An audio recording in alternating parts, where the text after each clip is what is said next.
Welcome, everyone, to the six-round post-fight show with me, Zane Simon, joined by my co-host for the evening, Nick Baldwin, and from BloodyElbow.com to talk about this UFC on Fox 27 fight card we just watched, which, I mean, I guess it ended on a series of strong notes, but, man, a lot of this card was exactly the slog it looked like on paper. Yeah, it really was. I had some hopes for UFC Charlotte. Not going to lie. I thought there was some intrigue. I thought there was some potential good matchups on this. And there were. I mean, we saw Dober Camacho was a really fun fight. I'm sure it'll get fight of the night honors. So we had some good finishes. But there were, on the FS1 prelims particularly, there were a few fights in a row that just weren't too fun. And it really slowed the card down. And being not a great card on paper already, that didn't help. Yeah, it's also one of those things. Unfortunately, too, a lot of the really great fight, like the most fun fights of the night, were really marred by bad judging. That seems like if there was any, and that is more than anything else, probably the downside of having a card that is weak on narrative and name, is that it's really easy to have something like questionable judging become the major talking point for a card like this. It's like true. Up and down the card, you have Andre Fili getting a split decision over Dennis Bermudez despite being outstruck by Bermudez in every round. You have Drew Dober getting a contentious split decision over Frank Camacho. You have Caitlin Chookagian getting a contentious decision over Mara Romero Barella. Like, all these fights. And the big one was the Justin Kish and Kim one. Yeah, and Justin Kish, Gian Kim. That and the Bermudez ones, those are the only fights that I really thought, I was like, I don't understand what the judges are seeing out there at this point. And that becomes really like the narrative for this card because, Jacare knocking out Derek Brunson was cool. That's an awesome fight. It's the second time now that it's happened. It was great, fun to watch, but it doesn't really mean anything. I mean, one fight can't steal the show. Yeah. Although we're lucky that the good fights, or at least the main event didn't have any controversy. At least the main event was good. It wasn't a bad fight. Where a lot of these were the prelims, and it's usually better when all the bad stuff, so to speak, happens earlier on. It was a lot like the Stevens Choi fight, where it's like a mediocre night of fights punctuated by one really good fight that doesn't change the fact that most of the night was just not anything special, but it at least is a good end note. So on that note, Jacare Souza head kick KO over Derek Brunson. And man, it's another setback for Brunson as a potential title contender at middleweight, that he just does not seem to have any of the technical depth needed to beat elite middleweights.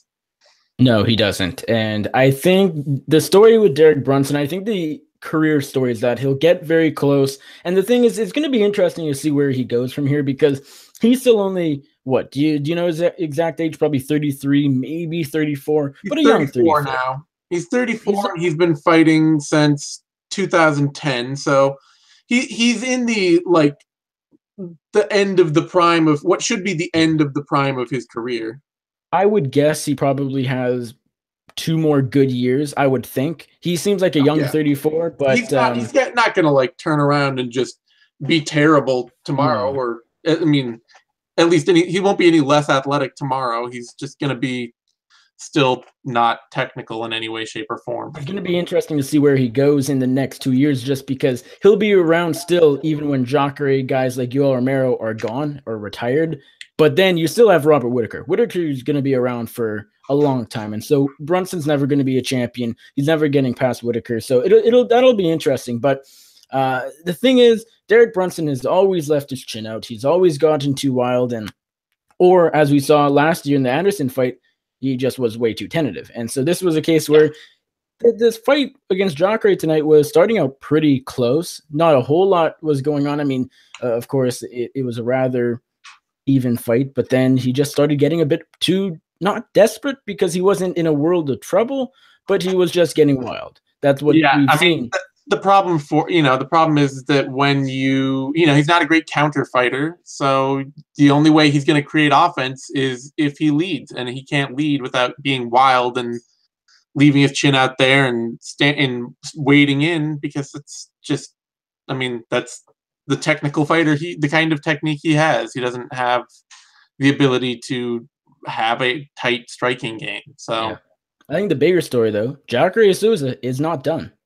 no, he's not done, but he's also clearly lost to the champion already. Yeah. And I mean, I guess he benefits more than anybody from this interim title match coming up, because if Yoel Romero wins, then you can get a rematch between Jacare Souza and Yoel Romero, which was an incredibly contentious decision from Or 2 even years if ago. Rockhold wins, because that happened quite a while ago.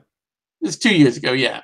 But I mean, that's like the big benefit for Jacare, is that he's got a narrative history with Yoel Romero if Yoel Romero Sure.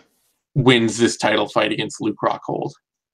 And it really comes down to what is the extent of Whitaker's staph infection? When does he come back? Because again, we're so used to the middleweight title being held up, it might just be continued to be held up by Whitaker, unfortunately. Yeah, I mean, having staph in your stomach sounds fucking terrifying. So I would not expect Whitaker to be back anytime soon. No. All right, in the co-main event, Andre Fili beat Dennis Bermudez. I'm not entirely sure how. I scored the fight 30-27 for Bermudez. Fili surprisingly won the wrestling battle. He was able to key off Bermudez's pretty predictable timing to get takedowns, but didn't do anything with those takedowns, and then otherwise mostly got backed up and outstruck. That's how I saw it. I don't have a ton more to add. I mean, Bermudez, I think the thing here is that Fili had such a big reach advantage. He had 8 inches on Bermudez, but he's never been he's a rangy fighter, but he's never been known to use his reach extremely well. And I think we saw that again here. Bermudez was able to get inside. He was able to chop Fili down with leg kicks a lot, and just even just punches. I mean, he connected on Fili quite a bit. And so that was somewhat surprising to me. I expected Bermudez to win, but I thought it would be a lot more with his wrestling, because he's a very good wrestler and good on the top. But I was surprised by Fili's takedowns. But of course, he didn't do much with them. And so the judges seemed to maybe put a bit too much into his takedowns. Yeah, I mean, I picked Fili because I think that Bermudez has gotten a little too he's gotten predictable to the point that fighters have kind of learned how to time him, what his offense looks like coming forward, how to hit counters against him, and all that.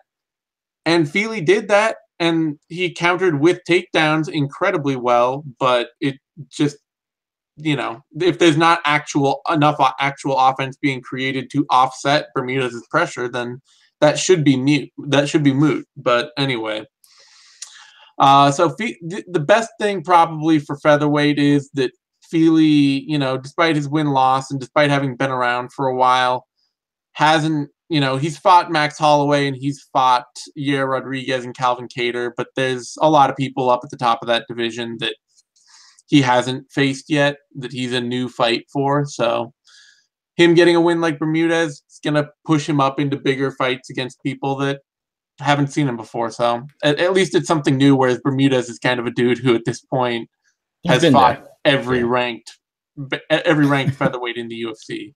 Yep. Yeah. It's new blood, so that's good, although it would have been better if he, sort of deserves had won the fight. Yeah, exactly. Before that, Gregor Gillespie looked awesome, beat Jordan Rinaldi exactly as easily as you'd expect. But still, fantastic fight for Gillespie, start to finish, just absolutely dominated. Yeah, Gregor Gillespie, it's odd because not a lot of people are talking about him. I checked out his Twitter after the fight, and he has like 2,500 followers. So he's he's not getting the push. He's not getting the push from the UFC, from MMA media, that, we're not really talking about him, but the guy is really talented. His highlights are that he loves to fish, And then, given a chance in post-fight interviews, he says, "I'm not going to jump through hoops for you Well, people." it makes sense why we're not hyping Yeah, him. Not us, the media are hyping him, but I mean, it makes sense that he only has 2,500 Twitter followers, but the guy's super talented, and yeah, I think the guy has potential. In this fight, kind of sucks for the hometown kid, Jordan Rinaldi. I mean, he just went in here sort of as a lamb to slaughter, so to speak. He didn't really pose a threat anywhere. I mean, no. Gregor is getting better on the feet, and obviously with his wrestling accolades, he's incredible on the ground. We saw that, and this was mostly a top control affair for Gregor Gillespie. He got him down, got into full mount pretty quickly, just really, really impressive on the ground, and then he just TKO'd him on the back. Yeah, I'm interested to see what they do with Gillespie. I mean, it's the lightweight division is a tough one to ride. It's a tough place to be a prospect because it's like 85 people in that division that he's going to have to march through, and even other dudes like we've seen Jacare Close and Mark Diakese lately take losses. Further down this card, uh, Joaquim Silva picked up a controversial loss as a highly touted lightweight prospect. It is a tough division to rise up the ranks, but having a super relentless wrestling game the way he does, that says big things for him. My only question is size, really. At 5'9", he's pretty small for a dude that has to rely on being able to just outmuscle his opponents all fight and out technique them and stay on top of them on the ground. There are some huge lightweights out there, but at the moment, it hasn't presented a problem for him yet, so I'm excited to watch him. Daniel Cormier is 5'9". I see. Okay, fair, It's a but lot different, but yeah. a fighter's above 185. Wrestling is a whole Oh yeah. different thing, and then people were also like, "Oh, well, Conor McGregor's 5'9". It's like, yeah, but he's not a high intensity wrestler. He's a No. striker. You can Although be. to be fair, I don't know if I would want to see Gillespie try to cut down to 45. I think that'd be a pretty rough cut. So I don't know. He just doesn't look like a big lightweight to me. So I don't. fair enough. I'll be interested to see if he can stay there long term, or if eventually he runs into somebody huge in that division that can just shut down his wrestling game and make him box for 15 minutes, where he's pretty hittable, but he's got power and he's willing. So it'll be interesting. Yeah. For that, Drew Dober beat Frank Camacho. This is probably maybe a little bit of me being a homer. I picked Camacho. I thought he won the fight. I thought he did enough late, landed the better shots. Fight metric says that he landed more in round 3, and he got takedowns all fight, but those didn't count for much. I'm not huge on that. And I thought that him stumbling in Dober in round 1 was enough to take round 1. I thought Camacho pretty clearly lost round 2, but I'm not unhappy with Dober winning this fight. It was a good contentious fight, great fun to watch, and both guys just kind of got into a brawl as it went on. No, I agree with your scorecard. I had a Camacho 29-28 with rounds number 1 and 3, although 3 sort of seemed to be the, back and forth, so to speak. Both guys were getting tired. Both guys were sort of just, technique was out the window at that point. And, I thought Camacho landed maybe the better shots, maybe a few more, but it wasn't a bad decision, just one I simply disagreed with. But, more than anything, this was a great fight. I don't know if the bonuses are out, but I would assume this will get fight of the night. Really, really entertaining. I mean, Dober is a guy who's gotten better on the feet. He was known mostly as a wrestler, but he has really come into his own in the striking department. So that's good to see. Camacho, although he's new to the UFC, in his previous 2 fights in the Octagon, we've sort of seen what he's all about. He's decent on the feet. He hits hard. He has a heck of a chin, and he doesn't quit. And that's what we saw again.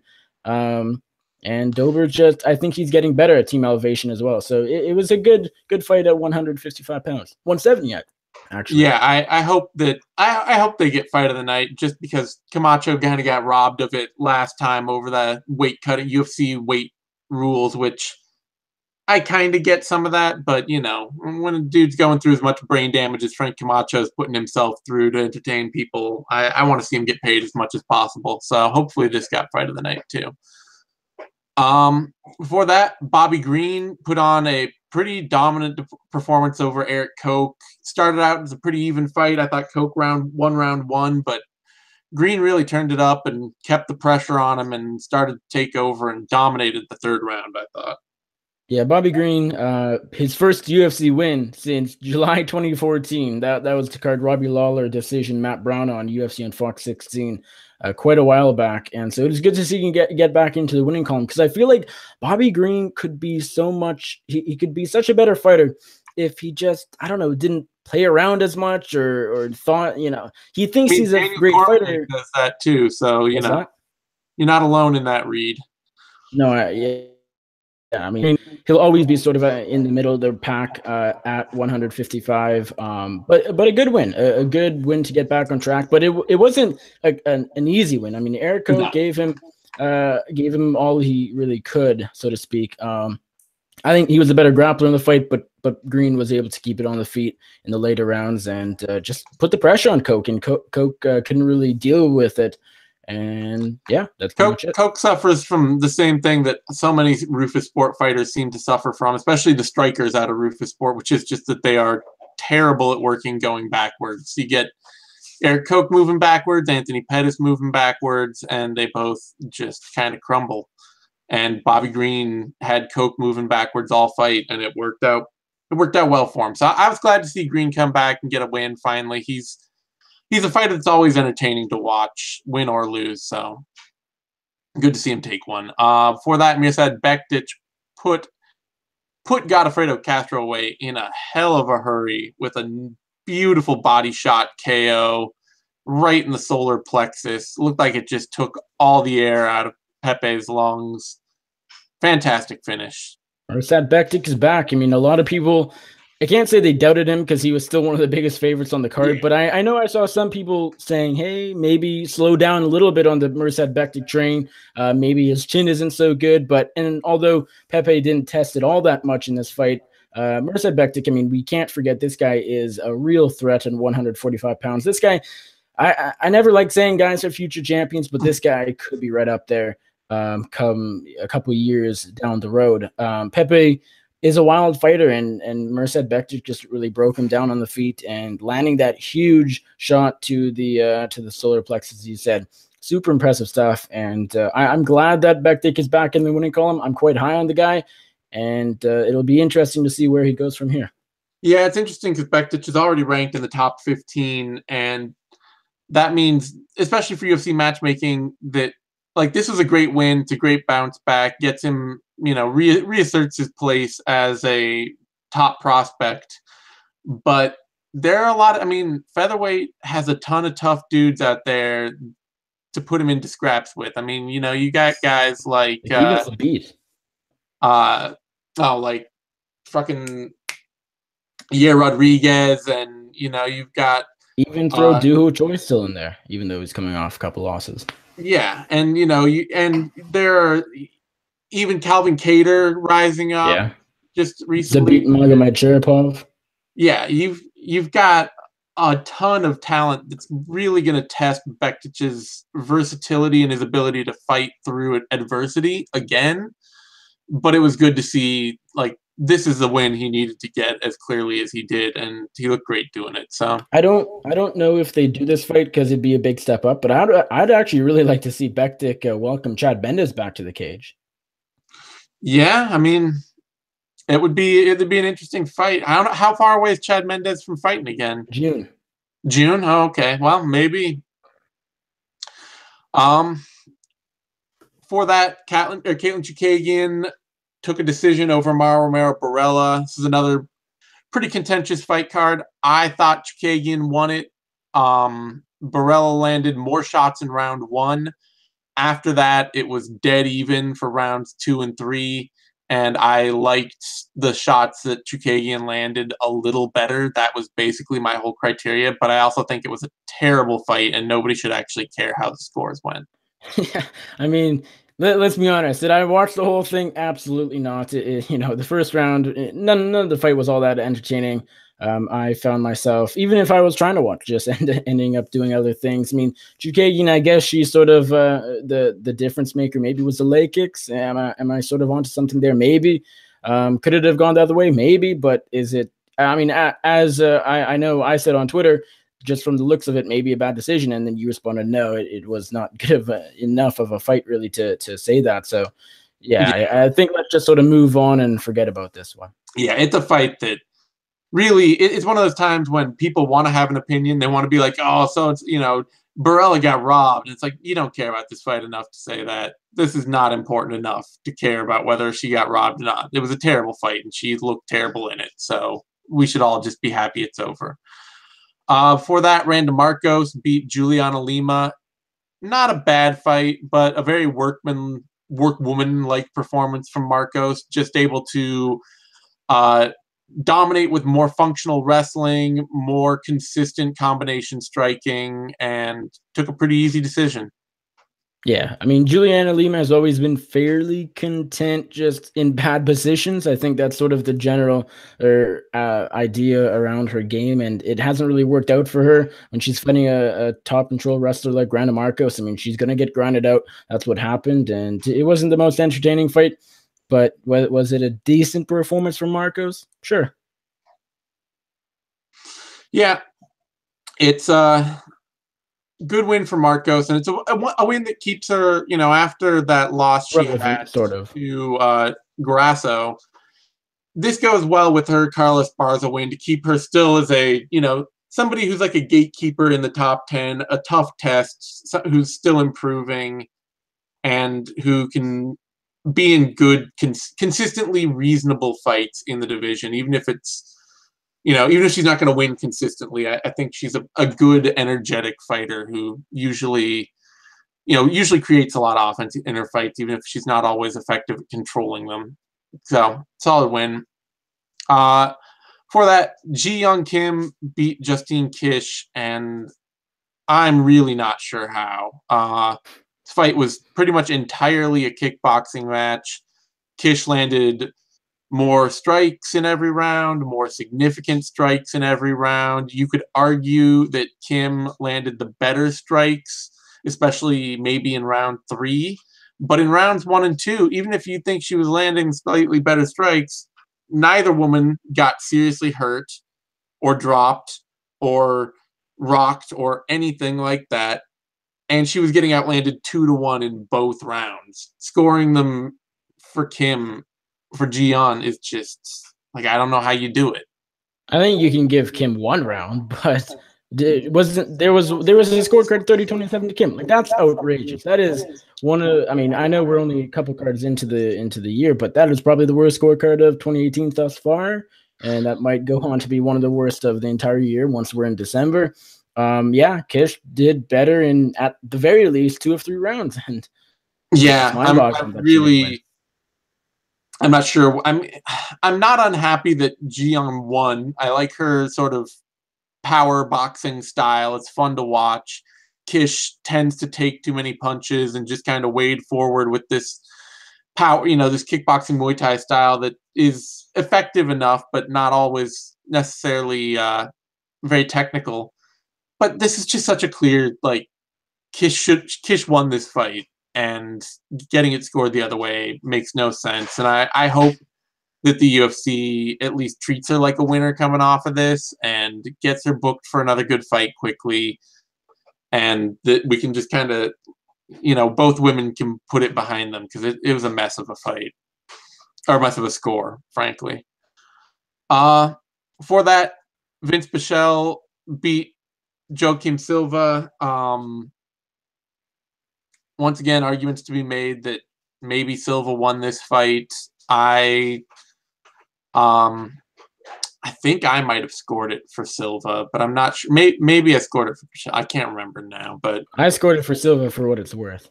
you scored it for Silva. Let me see if I can find it. And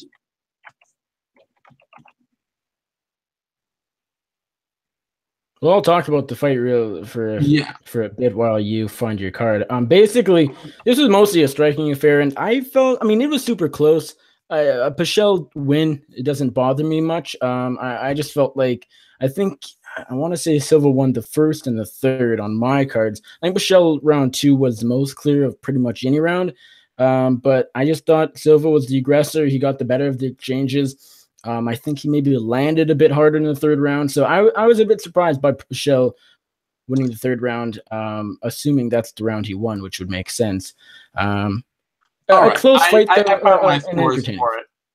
I had Pichel winning. I had him up 2018 through two, and so I had him winning 29-28. I thought that Silva won the third, but I thought Pichel took the first two rounds. I was okay with the scorecards. I thought that the right guy won, but it was certainly at least one of the rounds was close enough to easily flip the fight, and a lot of Right. people thought Silva should It's have won. close enough for it to be up for a debate, but not really up for let's get mad about it. No, no, yeah, it's not the Gian Kish or the Bermudez. Fili Bermudez fights. It was just a contentious, close split decision, much like the Barella Chikagian fight. It's just like, yeah, okay, that or Dober Camacho. Those are all. It's fine that either fighter won that fight. Those fights. For that, For, oh I was just gonna say really quick. The first two rounds were a bit slow, but that third round was really entertaining. I thought yeah, back and forth. Good striking affair. I mean, again, over yeah. 15 minutes, not the best fight, but if you're gonna watch it back, maybe just check out the third round and that's it. For that, Nico Price submitted George Sullivan. This is a pretty ugly, sloppy fight for as long as it lasted. Basically, it was, Price hit a nice back take and some ground and pound to the rear naked choke was a nice move. But before that, this fight was just it's kind of a boring mess. Yeah, I mean, I don't even know what to make of it. George Sullivan, I think, was kind of winning. If I might, I barely Yeah, remember it happened already a while ago. We've seen so many fights tonight, but I was a little surprised by the opening round. I think he was able to get Price down once or twice. I might be wrong there. I'm not remembering correctly, but Price, I mean that submission, that rear naked choke came really quickly.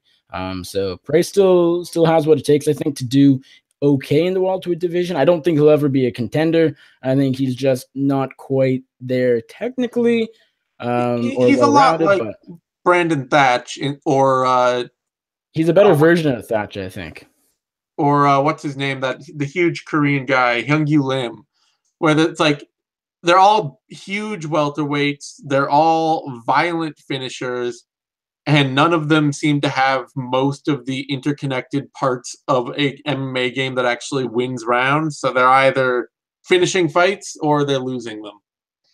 Yeah, it's really true. I mean, he at least he's a finisher.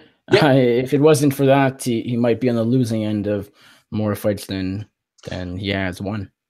Oh, to open the cards, Corey Sandhagen beat Austin Arnett, and if you didn't see this fight, this is one of the few from this card that I would really recommend going back and watching. Sandhagen, I thought, looked absolutely fantastic. Wiped the floor with Arnett, start to finish, has a really fun pressure combination striking style, works the body and the head, throws a lot of kicks, is very obviously spent a lot of time training with Ludwig and Dillashaw for as long as they were part of Team Elevation, and it's just a fun fighter to watch. He reminded me ever so slightly of Tim Elliott. Do you think that's at all accurate? Yeah, I could see that if Tim Elliott could actually be the consistent striker that he wants to be, then I could see that. Right. Tim Elliott tends to he starts out with this really athletic, jumping around, striking style, and then after 5 minutes of it, just realizes it's making him tired and Yeah. stops doing that and just wrestles or gets more flat-footed. Sandhagen, he takes some big breaks, which are a problem because he got Arnett was able to pressure him with success in moments, but once he flips the switch back to being on offense, he's so much fun to watch moving forward.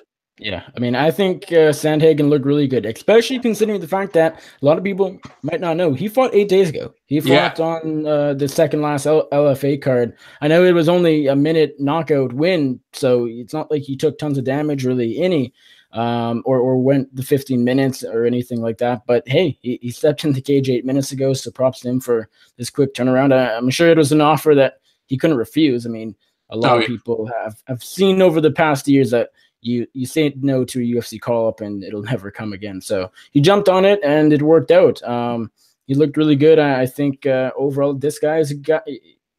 Corey Sandhagen, watch for him. I again, it's early in his career. He's only 1-0 in the cage in the octagon, but I won't be shocked to see him in the rankings come a year or so from now. Yeah, if you didn't catch it live, watch the Sandhagen Arnett fight. You can skip everything else on the prelims, really, up to Bektic versus Castro, and watch that. And then rest of the card was fun. It was at least reasonably enjoyable, if not meaningful in any major way. Fights. The biggest thing coming out of the main event is that Souza may be lined up for an interim title fight, depending on how Rockhold Romero goes. The only questions really there is, Kelvin Gastelum and Chris Weidman Yeah. waiting in the wings as well. I suspect Jacare should fight either Weidman. Weidman comes down to his health because I know he's had some injury stuff going on, and I think he just had surgery fairly recently. I think hand surgery. So it comes down to when he's ready to come back. If he's good to go soon, Jacare Weidman's the fight to make. If he's not, then probably Jacare Gaslam is a good second option. Yeah. I don't see him getting a title fight, like real title fight or interim, without one more win, simply because, again, it comes down to Whitaker's health. I mean, if he's not ready to go for 9 months, then sure, he could end up fighting the winner of Rockhold Romero, but I suspect Whitaker will be back in time to fight Rockhold. I hope so, man. Because, I mean, there are people who are worried, like, is he ever going to fight again if this is bad enough? Wouldn't that be horrible? 26 years old or right around there? That would be horrible. That's a dire prediction. It's not. It's probably not. It's probably hand wringing. So I'm not really buying that. But man, MMA gods don't like us all the time. But please let Robert Whitaker fight again. And it's probably worth noting that. Well, I don't know. See, that's the weird thing. I was gonna say Gastelum probably has a better case for a shot at an interim title fight than Weidman, having already lost by knockout to Yoel Romero and Luke Rockhold, but then Weidman has beat Kelvin Gastelum. Yeah. So I think if anybody's going to get it, it's probably Jacare. Yeah. If they have to do 2 interim title fights, then Jacare may be next in line. That would make this weirdly not important feeling at all Fox 27 card more important than it might have been otherwise. I mean, Jacare getting a chance at a belt in the UFC is it's nothing to sneeze at. So no, we were thinking this might have. I mean, this for sure was it. If he had lost a fight, he's never close to any sort of UFC title. He's closer to retirement than UFC belt. So it's good to see, because I know other people have been sort of stressing this point coming up to this fight as well. But Jacare might be one of the best fighters in the UFC to never have gotten a title fight, shot. And so it would be good to get a chance, even at an interim belt. Yeah. On that note, let's wrap things up. You can find me on Twitter at TheZaneTime. You can find Nick on Twitter at Nick Baldwin MMA. There you go. You can find both of us over at BloodyElbow.com. Give us a like on YouTube. That's the thumbs up thing down there. And subscribe to our YouTube channel, MMANation.com, DOTCOM, all spelled out. That's where you find all the latest Bloody Elbow shows, videos, news, analysis, all that stuff we do week in, week out. We will be back next week for UFC Bellum, I believe. Machida versus Anders, which looks like a fun fight night card. So I'm more looking forward to that than I was this, frankly. Hopefully that'll be fun, and we'll have all our normal coverage for that. If I did it, care, don't care, heavy hands, vivisection, all that good stuff. Thanks everyone for tuning in, and we will see you next time.